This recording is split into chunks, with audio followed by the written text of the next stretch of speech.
Magandang umaga po sa ating lahat. Sambahin natin ang palakpak ng Panginoon. Ibigyan po kayo ng pagkakataong umadyas dito po sa harapan. May dala po pong bakante dito.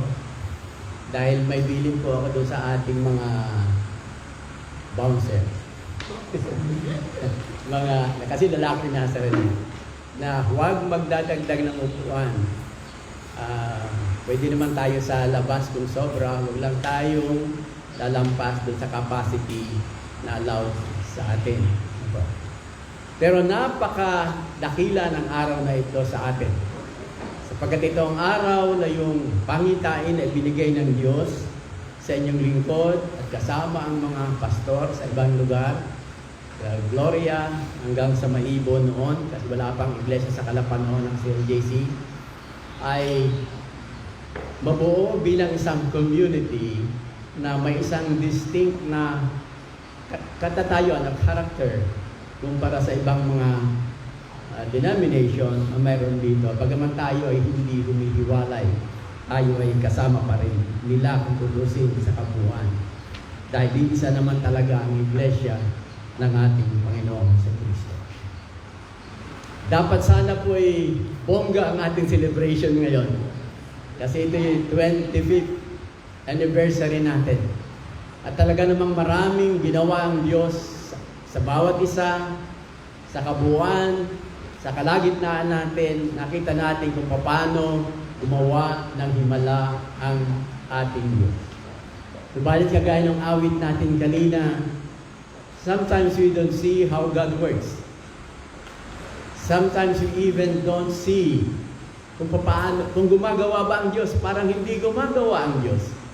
Pero ang totoo ay lagi gumagawa ang Panginoon. Hindi nga lamang sa paraan na gusto natin.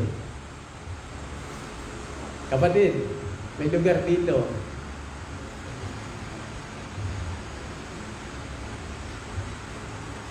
Dahil ang Diyos ay sovereign.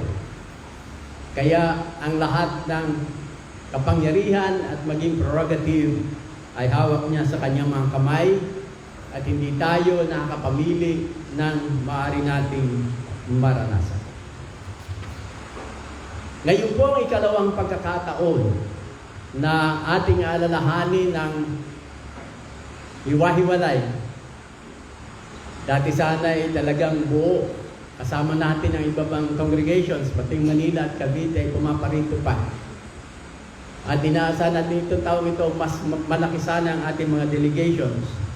Ngunit dahil sa kalagayan sa buong mundo, hindi lamang sa Pilipinas, kailangan natin gawin ang ating pagdiriwang ng hiwa-hiwalay at sa pinakasimpleng paraan. Katunayan po, ang ating mga kapatid sa Gloria ay napilitang mag-cancel ng worship dahil isa dahilan ay napakahirap talagang pigilan ng tao ay hindi sumobra doon sa kapasidad sa building. At ayaw naman nating yung mga kaibigan sa tagapagpatupad, yung lalo na sa barangay, kasi sila yung una nating kaharap ng mga pinuno ng pamahalaan, ay magkaroon pa ng problema sa atin. O kaya tayo mismo magkaroon ng problema dahil hindi naman natin alam kung saan ang gagaling minsan yung mga tao na dumadalo, lalo na yung mga bisita. Kaya sila po ay didepende sa atin, sa online, and we could only pray that the internet, ang signal ay magiging maayos para hindi po sila malulubi sa ating pagdiriwang. Sa Maibo na meron din pong pag-adjust dahil meron din silang bagay na pinag-iingatan na akin pong ipapaliwanag mamaya pagdating sa ating pananalangin. So, ito po yung ikalawang pagkakataon, ganyan sabi ko. At kung makita natin sa sunod na slide, pakita mo, meron tayong napakasimple na karaan. Pinanigal lang tao, nakamaskara pa. Hindi ko lang kung kasama kayo dyan kasi talagang sinadyang hindi ipakita yung mga mukha kung sino sila. Nakatalikod, kita lang po ay yung ating mga tagapanguna sa pag-awit na pagsamba. Pero ang pinakamahalaga ay yung ating sasariwain ngayong umaga. Yung misyon at pangitain na ipinakita ng Diyos sa atin sa pamagitan ng inyong mga tagapanguna, at hindi lamang ipinakita, kundi ipinaggagawa ng Diyos sa atin. Kasi kapag may ipinakita minsan ng Diyos sa atin, bihirang hindi na hindi niya ipinapagawa yung bagay na kanyang ipinapakita. Subalit, dahil nga hindi palaging hinahadlangan ng Diyos ang mga bagay na nakapagpapahirap kahit sa kanyang mga anak. January 22, 2020, natuklasan po ang unang kaso ng COVID-19 sa Pilipinas, dala ng 2 Chinese nationals mula sa mainland, munta ng Taiwan, and from Taiwan, tumawid ng Pilipinas. At positive, at namatay po ang isa sa kanila, at yun ang simula ng ordeal na ating dinadaanan sa ngayon. Wala sa isip nating lahat noong January, na panahon na tayo pa ay mayroong prayer and fasting, na tayo ay dadaan sa ganitong maselang kalagayan bilang isang bansa, bilang isang iglesia, bilang mga mananampalataya. At yun ay nagpabago ng takbo ng ating pamumuhay. Mula sa paggalaw natin, paghahanap buhay, at sa iba pang mga gawain may kaugnayan sa ating pagkatao. Ang hagupit ng pandaigdig na pandemya ay nagsimula nating maramdaman na noong March 15, 2020 ay ideklara ang unang lockdown sa Luzon, ibang bahagi ng Visayas at Mindanao, at siyempre dito sa ating sa Calapan. March 21, 2020, na-register, natuklasan ang unang kaso ng COVID-19 sa atin, isang 1-year-old na bata dito sa Ilaya, sa Calapan. Masasabi po natin na itong ating nararanasan ay pinakamabigat na sagabal sa lahat ng gawain na nangyari sa loob na nakaraang 75 taon dito sa Pilipinas. Naging restricted ang lahat ng pamamahayag. Yung pampublikong pamamahayag, kasama na ang ating pagsamba, paglinggo ng umaga. At katunayan hanggang ngayon po sa Manila, halos zero ang mga worship, except yung maliit na kongregasyon na hindi nagpapapigil. Siyempre, lalo na sa mga independent groups. Dahil sa policy na lockdowns at social distancing na nakita ng gobyerno, ay siyempre bilang pagtalima sa WHO na pinaka-effective na paraan ng pag-iwas sa pagkahawa at pagkakalat ng sakit o ng virus ng COVID. Naranasin na natin na bawal ang makipag-usap ng malapitan sa mga hindi kasambahay nang hindi nakamaskara, at kailangan pa mayroon po tayong distansya sa kanila. Gaya ngayon, minimum at least mga 1.25 meters siguro ito, o 1.5 meters. Kaya lang pa rin sa likod, mga 1 meter na lang.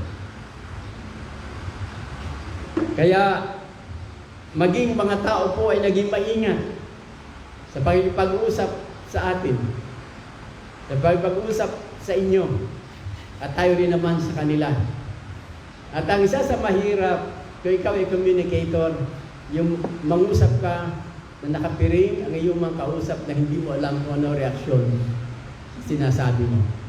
Siguro kung marinig mo ko tumatawa, pero yung ating mga facial expressions ay napakahirap madetermina kapag tayo ay nakamask. Kaya tayo nanibago doon. Ang mga evangelism natin, kung mayroon man, kasi Hindi lamang pagsamba ang napigilan, pati ang evangelism natin ay halos naputol. Maliban lamang doon sa mga piling tahanan na tumatanggap pa sa atin kahit hindi natin sila mga kasama pa sa kapatiran. At sa limitadong pamamaraan. Kaya tayo na natuto kahit papaano na gamitin ang social media. Pero ang problema ng social media, pagka ayaw na ng tao, pwede niyang patayin kaagad yung kanyang gadget o ilipat sa iba, lalo pag di niya gusto yung ating mukha. Lipat na. O kaya, masyadong boring sa kanila yung paraan ng ating komunikasyon. Sa lahat ng ito, ang hindi natin dapat makalimutan. Ang iglesia po ay mayroong misyon na pinakamahalaga sa lahat. Kaya sa mga mananampalataya na naging matapang at nagtaglay ng ganitong kondiksyon, ang sitwasyon po ay tinuring nilang hamon. Isang oportunidad ng iglesia, oportunidad ng Diyos para gawin ang kanilang mga pamamahayag. Nalalaman po natin na sa panahon ng panganib, ang Diyos ang tunay nating kanlungan, ang tunay nating tanggulan, ang tunay na kailangan ng tao. Kaya kung mapanganib man ang COVID-19 at nagdudulot ng sakit na maaaring humantong sa kamatayan ng sinumang mahawa nito, maaari.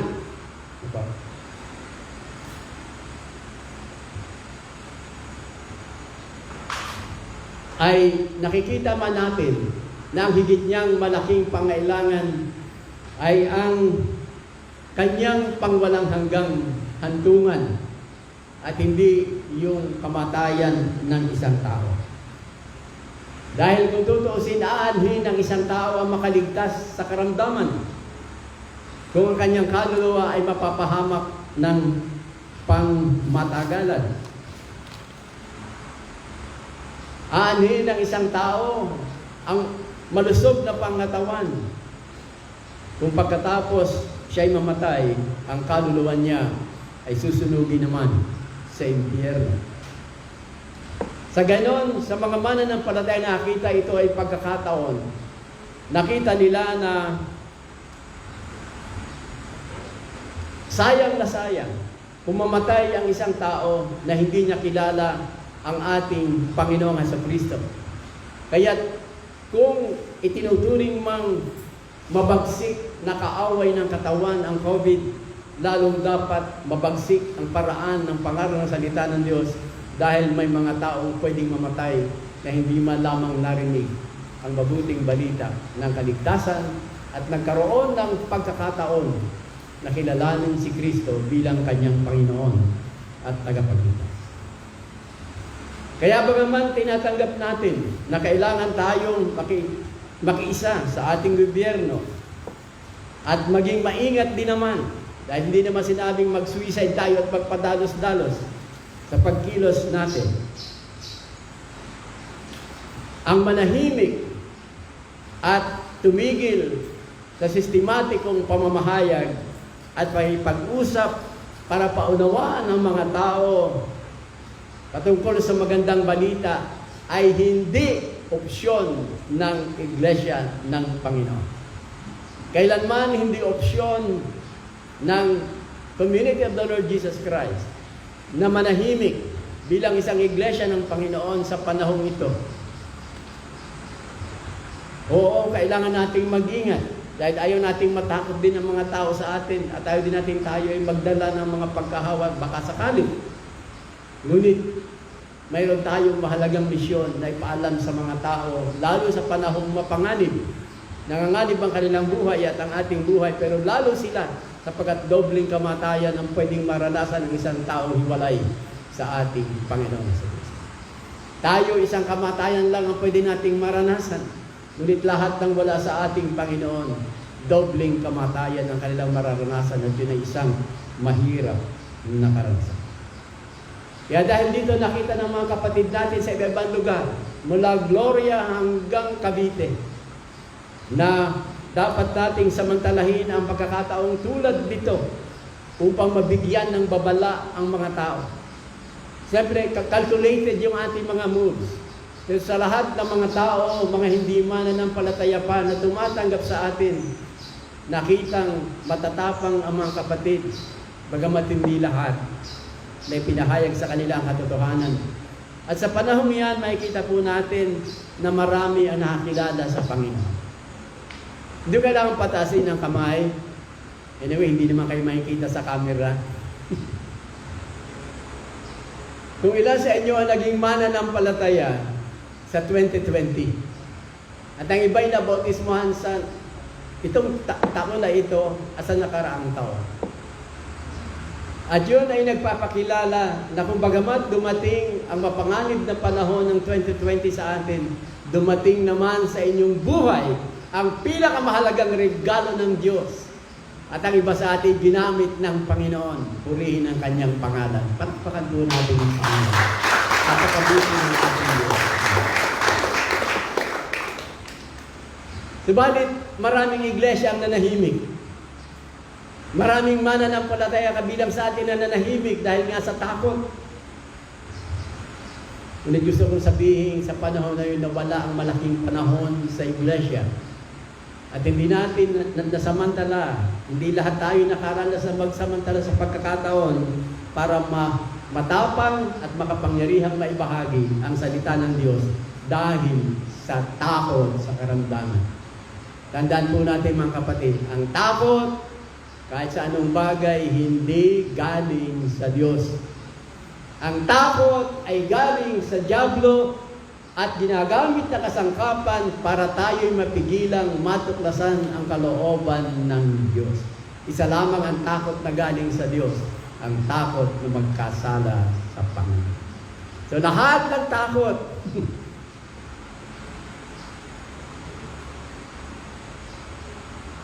hindi galing sa Panginoon. At kung tayo ng paghaharian, panahon para tayo magbulay at mag-isip dahil baka ang takot na naghahari hindi galing sa Diyos. Meron po tayong tinanggap na utos at tungkulin bilang mga anak ng Diyos na dapat nating isagawa kahit pa sa anong kapanahunan. Kaya sabi po ni Pablo sa 2 Timoteo, Kapitulo 4, talatang 2, sabi kay Pastor Timoteo, ipangaral mo ang salita ng Diyos. Pagsikapan mong gawin iyan, napapanahon man o hindi, himukin mo at pagsabihan ang mga tao at palakasin ang kanilang loob sa pamamagitan ng matyagang pagtuturo. Sabi, napapanahon man o hindi. Ibig sabihin, para angkop man ang mangaral o hindi, kailangan ipangaral ang salita ng Diyos dahil ito'y napakahalaga. Sabi pa nga niya, darating ang panahon, hindi na sila makikinig sa wastong katuruan. Sa halip, susundin nila ang kanilang hilig. Maghahanap sila ng mga tagapagturo na walang ituturo, kundi ang ibig lamang nilang marinig at yun ang higit na mas mapanganib. Kaya sa panahon ito na maaaring ang mga tao walang pag-asa ay makikinig pa sa atin. Kahit nakamaskara at makikinig, naway hindi mapigilan ang ating labi na magpatotoo sa kapangyarihan ng Panginoon. Kahit may COVID. By the way, talagang hindi ko po inilagay ang ating mga verses. Naiwan ka lang.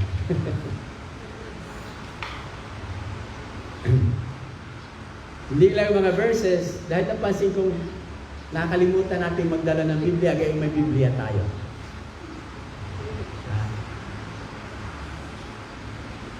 Maganda pong nasusundan natin. Maganda yung pag sumusunod tayo ay pinapanood na lang pati yung binabasa. Dahil nasanay tayo na pag napanood, nilalike na natin kahit di pa natin nabasa. Napansin ko minsan pag nagpo-post ako ng mga bulay, ang bilis nag-like, sabi ko, hindi pa nabasa yun ba't yun na-like? Kung nilagan ng heart, mas grabe, heart. Pero hindi pa nabasa. Kasi nasanay tayo, siya na nagsabi, okay ito. Pero minsan hindi. Kaya, gusto ko pong ma-encourage kayo na Next Sunday, walang Biblia sa bahay na para sa iyo, kung hindi para sa iyo, kung dadalhin, na hindi dadalhin. Amen? Parang galit kayo sa akin. Hindi ko kasi makita kasi nakamaskara eh, kung nakatawa o galit. Ang mata naman, hindi mo mabasa kasi mga singkit, malayo. So, hirap, ano. So, anyway, pagtyagaan po ninyo. So, kaya ngayon po ang ating ika-25 anibersaryo ng ating komunidad ay napili kong bigyan po ng diin itong paksang pananatiling matatag sa ating pananampalataya at maalab sa misyon ng Iglesia sa kabila ng pandemya. Keeping our faith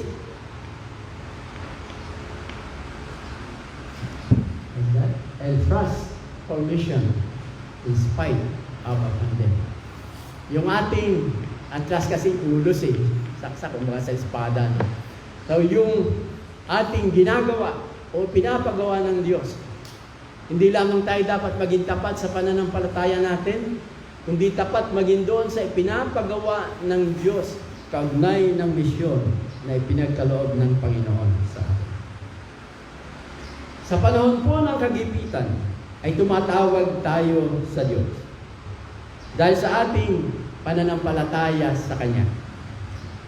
Ngunit nais kong ipaalala sa ating lahat na ang pananampalatayang ating tinanggap na nakaangkla sa ating Panginoong Jesucristo ay hindi lamang po para sa buhay na ito natin sa mundo. Ang pananampalatayang tinanggap natin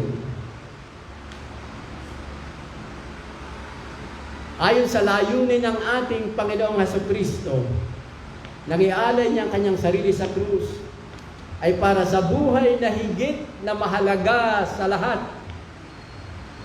At yun yung buhay na ating tatamasahin kapag kanyang pinanumbalik ang dating kalagayan ng kaharian ng Diyos.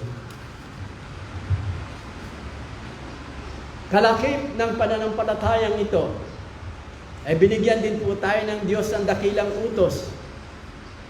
Isang pagsusugo na ipangaral ang kanyang mabuting balita sa lahat ng tao sa buong mundo at turuan ang mga sumasampalataya upang sila ay maging mga alagad din naman. Dahil diyan, kung kaya ang oras pong ito ay oras upang ating sariwain ang ating katatayuan, ang ating pagkatawag, at ang ating komisyong tinanggap mula sa ating Panginoong Jesucristo. Ano po ba yung mga bagay na dapat manatiling malinaw sa atin kaugnay ng ating pagiging mga anak ng Diyos kay Kristo, lalo na ngayong panahon ito na mayroong pandemya? Please go ahead.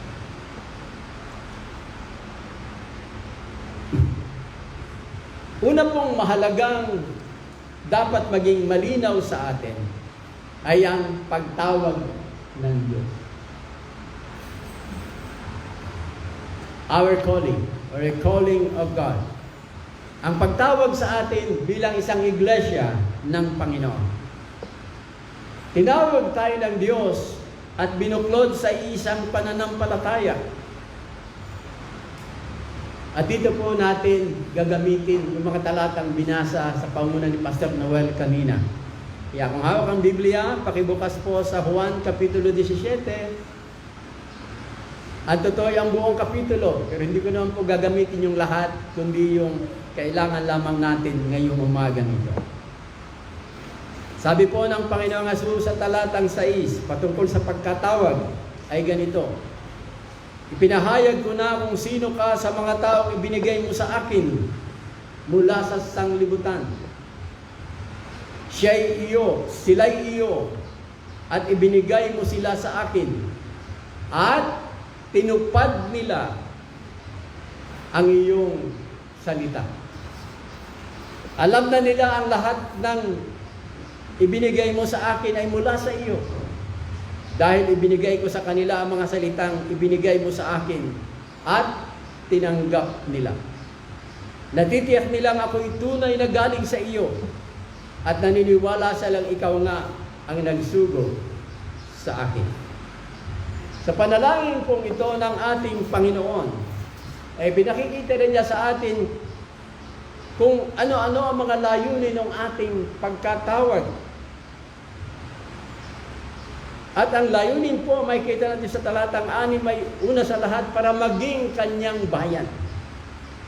Hindi natin pagtatagalan kung gusto niyong sipatin ng talatang ito.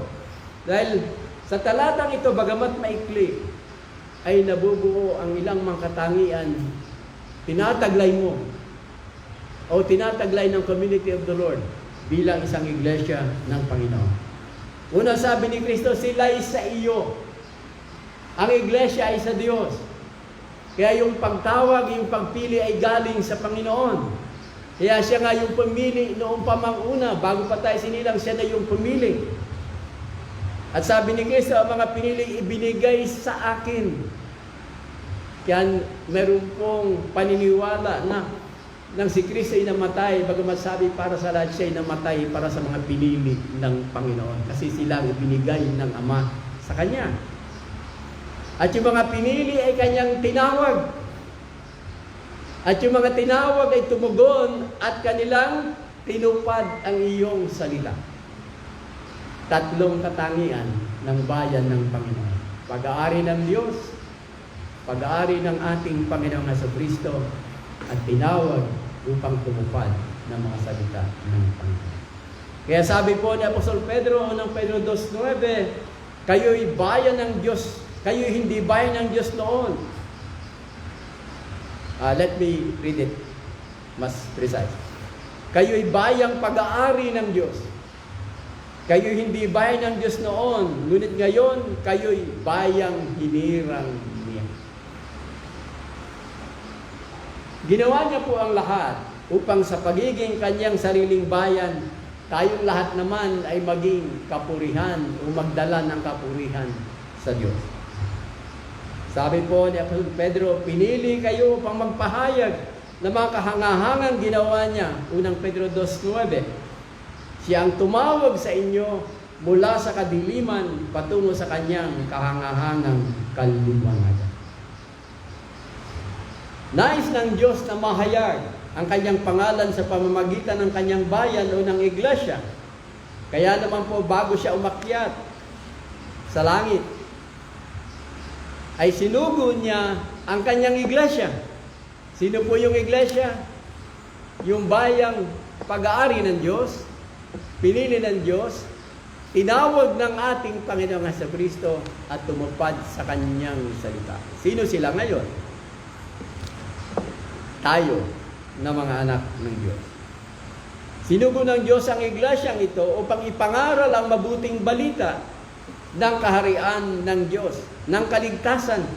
Muli, mayroon tayong dapat pansinin doon kasi minsan nag-aaway kahit mga pastor. Alin ba ang dapat ipangaral? Ang kaharian ng Diyos o ang mabuting balita? Hindi po dapat pagtalunan kasi ang mabuting balita, ang paraan para ka mapabilang sa kaharian ng Diyos, yung tunay na paghahari ng Diyos.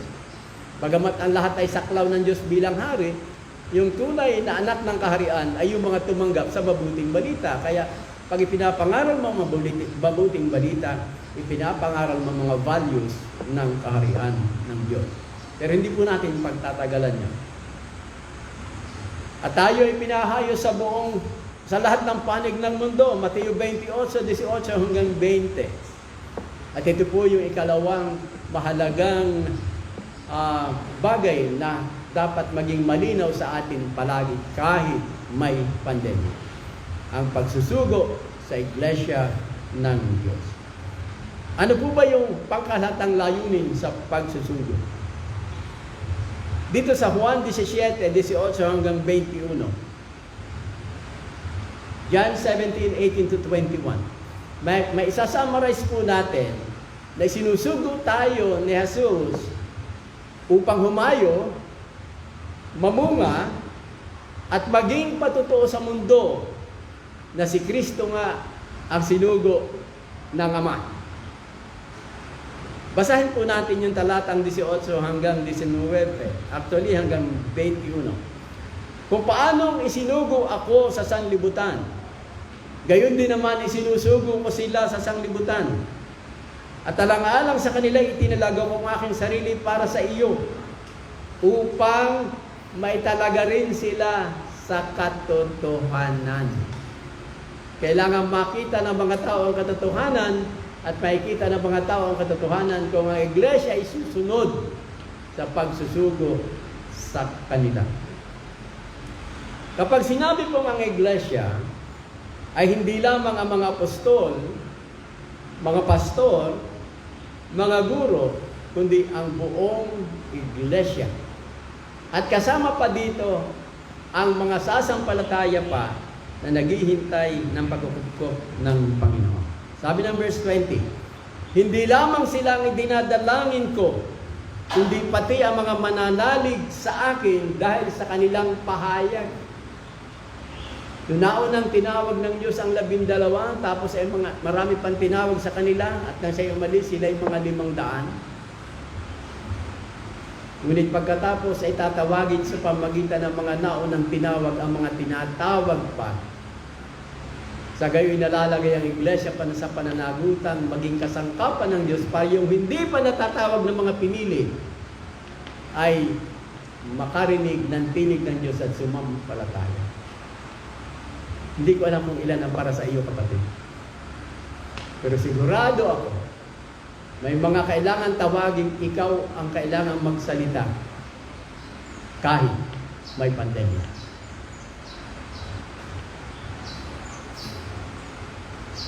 Sa ganito natin maiintindihan ng lubos ang Mateo 28, talatang 19 hanggang 20, na kung saan sinabi ang ganito, humayo kayo, gawin ninyong alagad ko ang mga tao sa lahat ng mga bansa.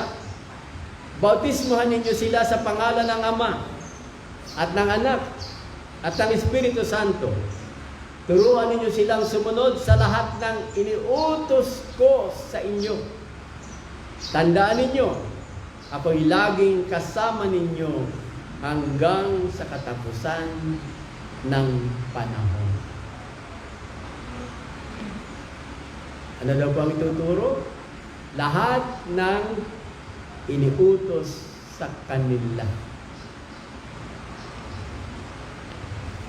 Bagamat hindi natin papaksain, gusto kong paalala na sa iglesia ng Diyos, hindi tayo namimili ng ministry para sa atin, bagamat kailangan natin gampanin ng pinakamabuting paraan yung tawag sa atin. Sa mga talatang kaugnay ng pagsusugo, ay makikita po natin ang mga katangian ng ating pananagutan bilang iglesia ng Panginoon. The scope of our responsibility as a sent body, o tinawag at sinugong katawan ng Panginoon. Una-una po, sa karakter nito, ang karakter po nito yung walang territorial boundary. Sa lahat ng mga bansa, verse 19, Matthew chapter 20. Si Pangulong Duterte ang pinakamakapangyarihan sa Pilipinas by virtue of authority. Diba? Pero hindi pwedeng pumunta sa Japan, sa Amerika, sa ibang lugar, kahit pa sa isang bahagi ng mundo, at magsasalita sa publiko ng lahat ng kanyang mga agenda. In fact, pwede lamang siyang makipag-dialogue sa mga tao kung mayroong imbitasyon o kung kaya mayroong pahintulot na mayroon silang mga pag-uusap. Hindi niya saklaw yun. May sariling pamahalaan doon. Pero napansin niyo ba na kapag ibanghilyo ang pag-uusapan kahit saang dako, kahit saang lahi, kahit anong kulay, ang salita ng Diyos ay pwedeng ipahayag ng isang tao. Kaya nga, malaking challenge ito sa nangingibang bansa. Hindi nyo kailangan maging full-time missionary. Pag tayo ay pinapahituto ng Diyos sa makapaglakbay, na yun ay pagkakataon hindi lamang para tayo'y makapagliwaliw o makapamasyal, kundi para tayo'y magamit ng Diyos na ipahayag kasi wala pong pipigil sa iyo for as long as ang pinapangaral mo ay ang salita ng Diyos. Siyempre, sa mga lugar na bawal ang Kristyanismo ay maaari manganib ang iyong buhay. Pero even then, naroon yung saklaw ng utos ng Panginoon sa atin. Na sa appointed time na ikaw ay pinagsasalita ng Diyos, you have all the authority, not from anybody, not from any man, kundi sa ating Diyos. Walang territorial boundary. Yan, napakagandang pagkakataon na kaya pala kumakalat yung iba na kita nila ito at ginagamit nila ito.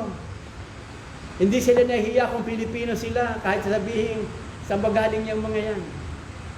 Alam nila na sila ay ambassador ng Diyos sa anumang lahi. Kaya hindi po tayo limitado. Kung tutuusin, basta binigyan ng pagkakataon samantalahin kasi yun ang ipinapagawa ng Diyos. Pangalawa pong katangian ng pagsusugong ito ay wala po itong human timetable, walang human time frame.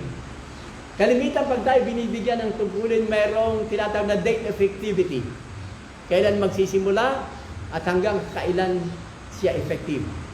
Ngunit ang Ebanghelyo ay effective from the time tinawag ka ng Diyos at ang sabi ng Panginoon, until He returns. Hanggang sa pagbabalik. Kaya ang kanyang pangako ay na ako'y sumasa inyo hanggang sa katapusan ng sanglibutan. So, ang pagsusugo ng Diyos ay isang bagay na hindi mo pwedeng i-table. At sabihin mo, bukas na o mamaya o sa isang taon na o pag-retire na ako. Minsan nakakapangiti, pero nagagawa natin minsan nakakapangako na pag ako po retired na, ako'y maglilingkod na. Pero wala pala sa Biblia yon. Kasi mula nang tinawag ka ng Diyos, ngayon at hanggang sa katapusan o hanggang sa dulo ng iyong buhay, ang buhay natin para sa paglilingkod sa Panginoon. So hindi po tayo ang nagtatakda kung hanggang saan yung aabutin natin.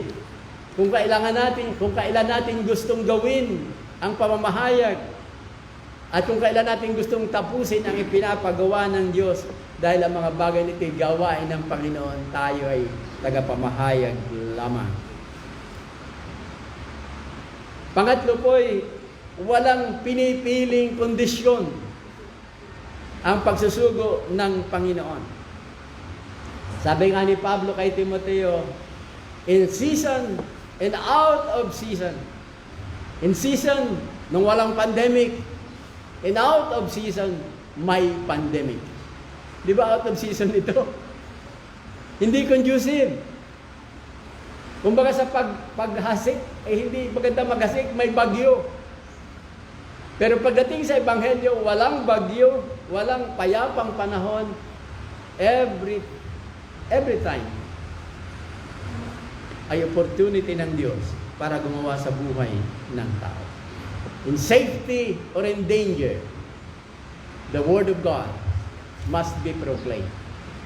At ang malungkot na balita, kung malungkot para sa iyo ito, para sa akin, ikaw ang gagawa nun in safety or in danger. So sabi niya, ipangaral mo ang salita ng Diyos. Pagsikapan mong gawin yan, napapanahon man o hindi. Marami nagsasabing hindi napapanahon ngayon. Dahil ba do'y hindi mangangaral? Ang sabi ng salita ng Diyos, ipangaral panahon man o hindi. Pangapat po, ito ang pagsusugo na walang ibang kapangyarihang inaasahan kundi ang banal na Espiritu at ang presensya mismo ng ating Panginoong Jesucristo araw-araw. Ang ibig sabihin, hindi ipinapasaklaw ng Diyos sa human authority kung kailan ipapangaral o hindi ang salita ng Diyos. Tandaan ninyo, ako'y laging kasama ninyo hanggang sa katapusan ng panahon, sabi ng ating Panginoon. Bakit sinabi ng Panginoon ito na ang kanyang kapangyarihan ang kanyang asahan? Dahil po ang kapangyarihan, ang tawag na ito ay lampas. Lampas na lampas sa kakayanan ng sinumang tao at ng sinumang iglesia o grupo ng mga tao. Alam po yan ng ating Panginoong Jesucristo. Kaya kanyang ipinangako ang kanyang presensya at kasama pa ang banal na Espiritu ang katunayan sa mga gawa. Kapitulo 1 sabi, huwag muna kayong umalis hanggang hindi nyo tatanggap ang kapangyarihan. And then sa verse 8 sabi, tatanggap kayo ng kapangyarihan upang kayo'y maging mga saksi ko. Gawa 1. So samantalang sinusunod natin ang utos na ito ng Diyos, gumagawa ang kapangyarihan ng Panginoon. Hindi dahil sa ating galing, hindi dahil sa ating mahusay na strategy o pamamaraan, kundi dahil sa kapangyarihan ng Panginoong Jesucristo at sa pamamagitan ng banal na Espiritu. Ginawa po tayo ng Diyos na mga mensahero o tagapagpalaganap ng kanyang mabuting balita sa buong mundo. Ito po ang ating sitwasyon at tungkulin. Inaasahan niyang sa pamamagitan mo, sa pamamagitan ko natin ay lalaganap ang kanyang mga salita. At sa paglaganap ng kanyang mga salita ay makikilala siya ng mga tao. Kaugnay ng katuparan ng mga plano ng Diyos para sa iglesia, ang isa pa niyong mapapansin at dapat makita ay hindi binabago ng Diyos ang ating kapaligiran. Let me show that to you dito sa John chapter 17. Nahipan lang ng hangin ng malayo. Tanda. Hindi po niya binabago yung kapaligiran natin, ang sitwasyon natin. Kung masama yung mga tao, kung walang galang sa Diyos yung mga tao, hindi niya binabago yun. Ganito po ang sabi niya.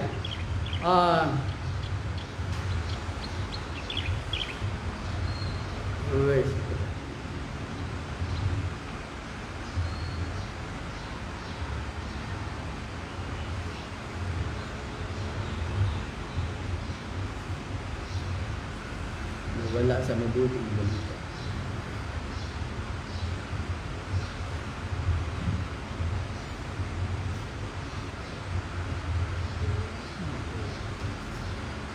Ito, verse 50. Hindi ko dinadalangin kunin mo sila sa sanglibutan, kundi iligtas mo sila sa masama. Hindi niya babaguhin ang sitwasyon sa kapaligiran natin. Kung mapanganib o conducive sa pangaral, ang presensya ng Panginoon sa iyo, ang kanyang pairealin, upang yung iniatang na tungkulin ng Diyos sa atin ay ating may sakatuparan. So ano ang kanyang ipinangako? Ang ipinangako po niya ay ang kapangyarihan at presensya. So ang Ebanghelyo kapag ipinapangaral mo, hindi po niya binabago yung kapaligiran.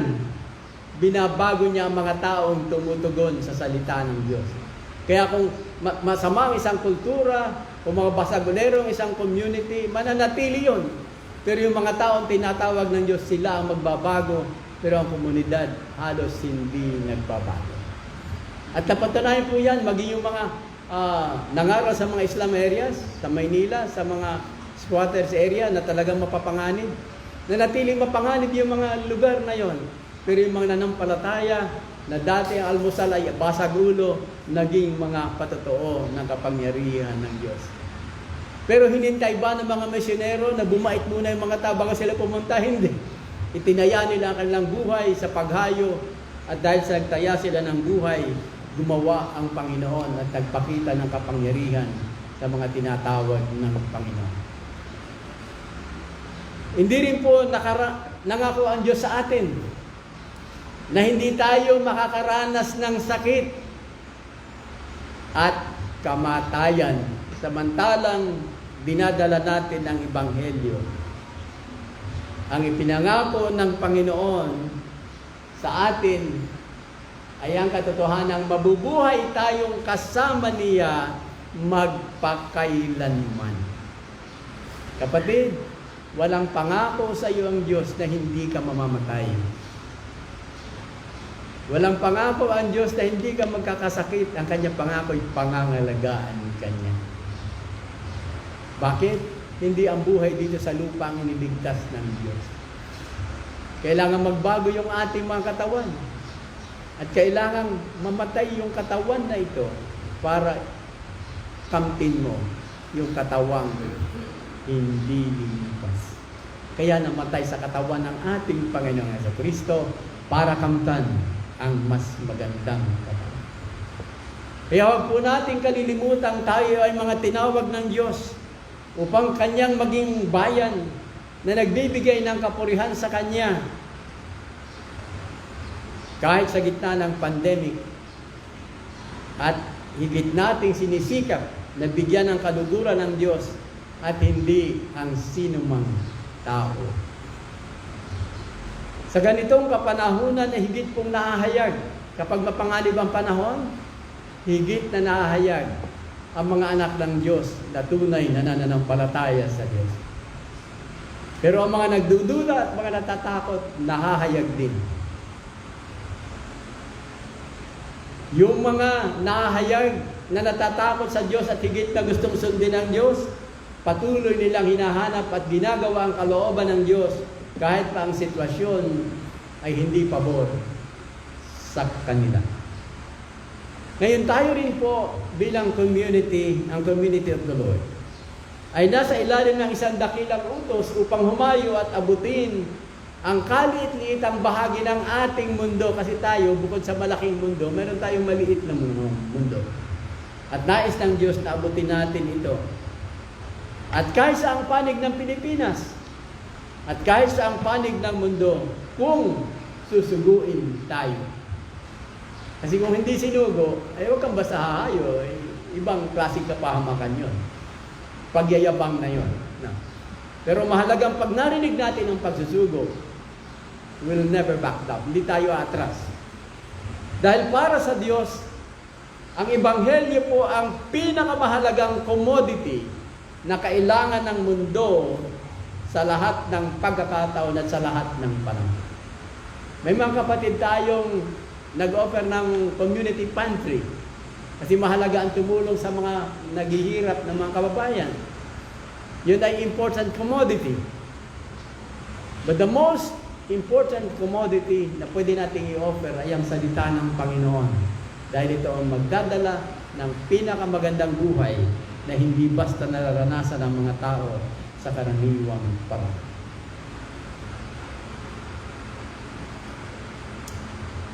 Kaya naman po yung pagsasakatuparan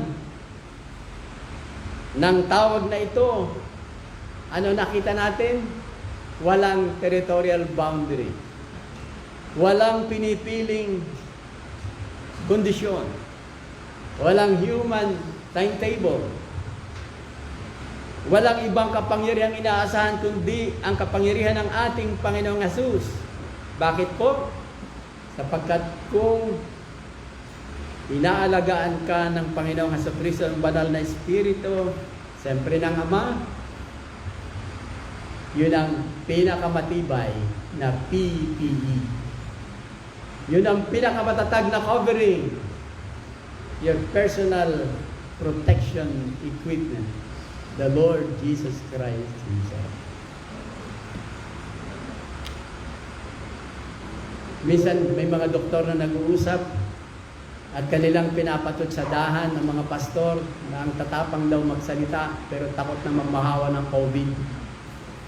Ano ba yung mga pastor na yan? Ay bigyan natin ng PPE at papuntay sa mga ospital panalangin may sakit na COVID. Hindi kaya sila matakot? Hindi ko alam, sa Maynila ito sinabi kung ano ang pakiramdam ng mga pastor. Kung ibibigay po sa atin ang pagkakataon lalo sa ating mga manggagawa, sana hindi po tayo atras. Tanggapin natin ang PPE at mag-minister tayo. Pero syempre, huwag ka namang mga hawa sa iba kasi baka may virus yung PPE mo. Bakit? Ang ating PPE ay ang ating Panginoong Jesucristo mismo. Hanggat gagamitin ka ng Panginoon, no virus can put you down. Pero pag tapos na ang Panginoon sa iyo, be ready to graduate. Ang hirap na mga 6 na taon ko na sa kolehiyo ay mo pa mag-graduate. Alamin natin palagi na ang ating final na hantungan ay ang piling ng Panginoon. That is the best. Kaya habang ginagamit pa tayo ng Panginoon, let us be brave. Let us be confident. Bakit po? The Lord Jesus Christ is your best PPE. Kung ginagawa mo ang kanyang kalooban.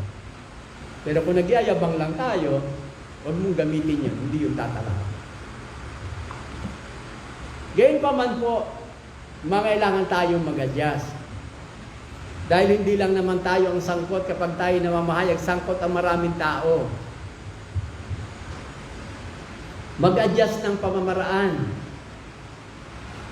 At pag tinanong kayo, ano ba magandang pamaraan panahon ng COVID? Wala kayong mababasang libro. Puro opinion ang pwede niyong marinig. Bakit po? Wala pang pastor, walang ministro dumaan sa COVID, ngayon lang lahat. Kaya pang lumilitaw na magaling. Ang kailangan nating marinig ay ang tuturo ng Panginoon kung paano natin naharapin ito ng sama-sama at sa matagumpay na pamamaraan. Kaya ini-encourage ko po, kagaya ng nauna ko ng video pero hindi po yata ginamit ng iba, ay magsama-sama, lalo yung mga manggagawa at manalangin. Paano ba natin naharapin talaga ito? Anong strategy ang tama? Kasi wala po tayong mababasang libro. Walang marunong pagdating sa paggamit ng ministry sa panahon ng COVID. Pero, ano ang malay nating ipahayag ng Diyos sa atin bilang isang community? Ang paraan kung paano maging effective ministers in times of pandemic. Kailangan nating makiisa sa mga patakaran ng gobyerno. Kung hindi tayo napapatahimik na magbahagi ng salita ng Diyos. Kailangan natin pag-aralan paano mag-communicate na hindi mo nakikita ang mukha ng tao at may distansya pa. Na alam mong, nararamdaman mo ang kanyang kaluluwa, mahirap po yun. Mahirap. Ang Biblia kapag inyong binasa, kasama sa ministeryo ang yakap. Bawal. Kasama ang ministeryo ng pagtapik. Kapag nagugulumihanan o natatakot ang isang tao. Kasama ang banal na halik. Wala. Lahat. Kaya makikita po ninyo na most of the things na ating ginagawa pag alinsunod sa patakaran, kapag hindi natin natutunang labanan ng tama, lahat po ay humahad lang sa Ebanghelyo, including maskara. Pero kailangan nating pag-ingatan. Huwag mo sabihin, magalis kayo ng maskara. Hindi ko sinasabi yun. Pero ito'y bagay na kailangan nating ma-penetrate. Sa kabila ng maskara ay makapagpahayag tayo ng mabuti. Sa kabila ng face shield, sa kabila ng distansya, ay maging effective tayong communicator ng salita ng Diyos. Yun ang hindi ko pa alam. At kailangan nating panalangin at pag-aralan kung paano mag-reveal ng Panginoon. Dahil sa mga taong tatanggap sa atin, mapakahalagang may pahayag natin ang salita ng Panginoon. Doon sa ayaw, wala tayong magagawa. Doon sa mga takot, wala tayong magagawa. Pero tandaan ninyo, ang mga tinatawag ng Diyos, laging ilalapit ng Diyos sa may dalang mensahe. At kapag dumating yung ganong pagkakataon, naway hindi tayo magkikita. Higit po sa lahat ng panahon, ngayon kailangan ng mga tao ang tunay na sandigan at kanlungan ni Yahweh, na si Yahweh. Yung ating tanging kanlungan sa pamamagitan ng ating Panginoong Jesucristo. At ang lahat po ng ito'y dadaloy sa mga tao sa pamamagitan lamang ng isang iglesyang palaging handang sumunod sa kalooban ng Panginoon dahil sa layuning bigyan siya ng tao. Mga kapatid, marami akong sinabi, pero walang definidong aksyon na pwede niyong gawin kaagad. Ang kailangan natin manalangin, alamin ang paraan, at sumunod na matapang, bagamat hindi nagiging mapagpasaway sa ating pamahalaan. Bakit? Higit na mataas yung ating tawag, higit na malaki ang pangailangan ng mga tao, ngunit kailangan natin ang manatiling tapat sa pananampalatayang tinanggap natin. Isa'y maniwala tayo. Kung nangako ang Diyos na iingatan tayo, manalig tayong iingatan tayo ng Diyos. At yung ating thrust for evangelism, trust for bringing people to the Lord, ay manatiling nagagampanan. May kalungkutan ng kaunti. Hindi ko alam kung dito ako dapat magtapos, pero kailangan ko may bahagi kasi dapat malaman ninyo na for the first time, may kapatid po tayo sa CLGC na nag-positive sa COVID. At ang ibig sabihin niyan, may mga pastor tayong mag-quarantine. Hindi ko alam kung paano nakapasok. Ayaw kong magsalita ng may air na parang may derogatory. Pero alam ng Diyos kung bakit siya pumapayag. Kaya maging maingat, pero huwag matakot. Manatiling mapagmatsyag, at kailanman bibigyan ka ng pagkakataon magpahayag. Marahil ito na ang pagkakataon. Lalo na kung mga seniors na yung inyong papahayagan. Sige, samantalay kasi mas vulnerable sila. Kagaya ko. Mas vulnerable yung mga seniors. Yung mga kabataan ito, ayaw natin magyabang, pero ang totoo, kaya ng kanilang katawan ang COVID. Pero mag-ingat kayo kasi ang mahahawa, madadala nyo ng hawa, pwedeng hindi nila kaya. Pero anong kailangan? Ang ating theme, keeping our faith and trust for missions. Missions po yun. Alive. In spite of. Pagpalain po tayo ng Panginoon. In the next 25 years, wala na ako nun. Bahala na po kayo. Pagpalain tayo. Praise God.